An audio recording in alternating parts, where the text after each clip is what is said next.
I'm very happy that as we gather here in Frankfurt, to celebrate women and their contribution to society. And I also want to honor women who are in countries around the world who are still working to achieve freedom and equality.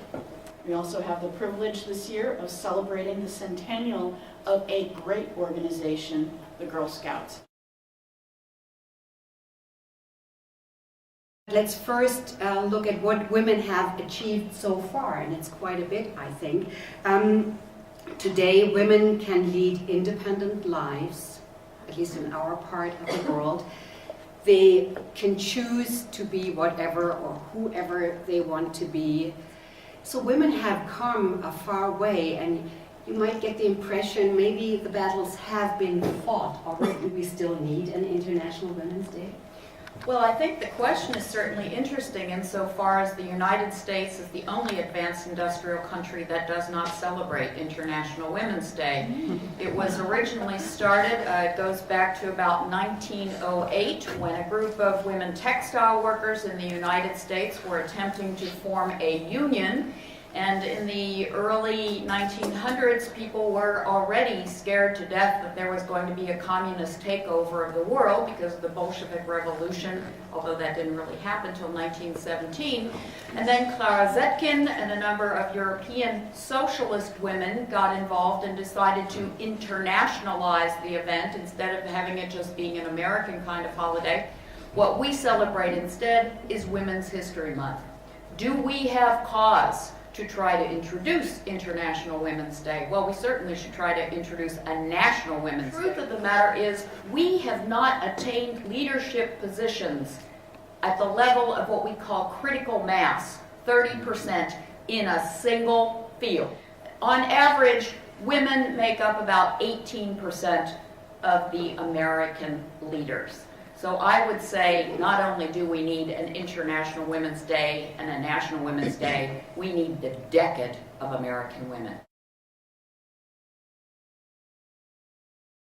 Let's talk about the glass ceiling, this unbreachable barrier that helps to keep women down, suppresses that they go up to and reach upper rungs.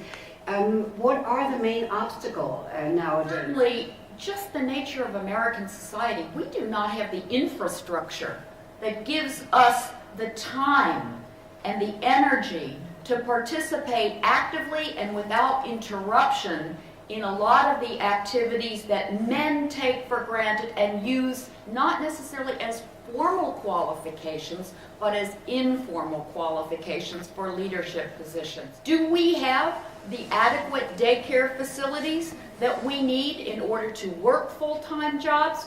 Do we even have paid maternity leave? We get 12 weeks of unpaid leave. So there's a whole lot of stuff even before we get to the world of work that slows us down. The U.S. government is still a man's world. 27 states never had a female governor. In the House of Representatives, there are 73 women in 435 seats. Why have in so many states women not been elected, for example, to become governors? The cards are stacked against us. The structures, the processes are stacked against us. Let's just think of this absolutely absurd, super chaotic, hyper-expensive, mudslinging primary and caucus election season.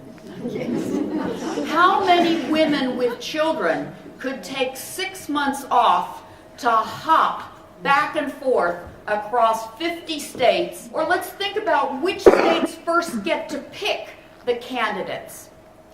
Iowa and New Hampshire comprise together less than 1% of the total population.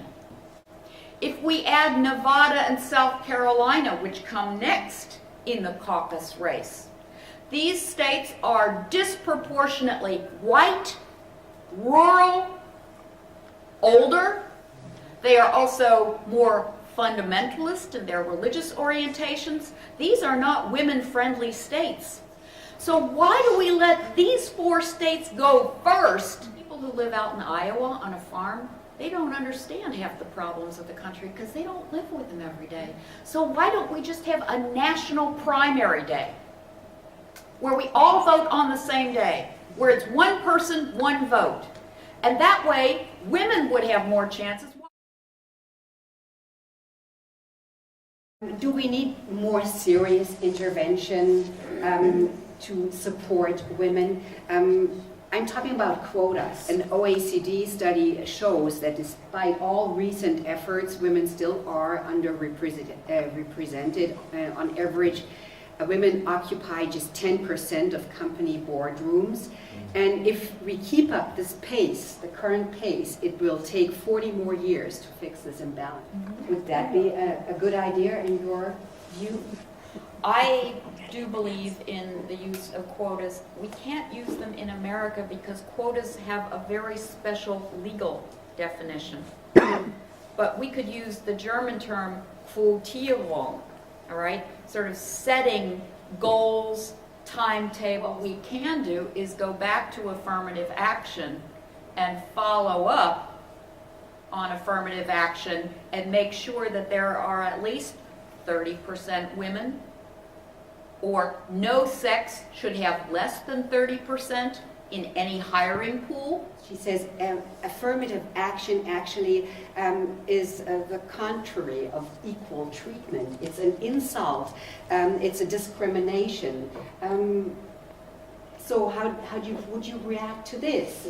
I do not think that quotas hurt me one bit.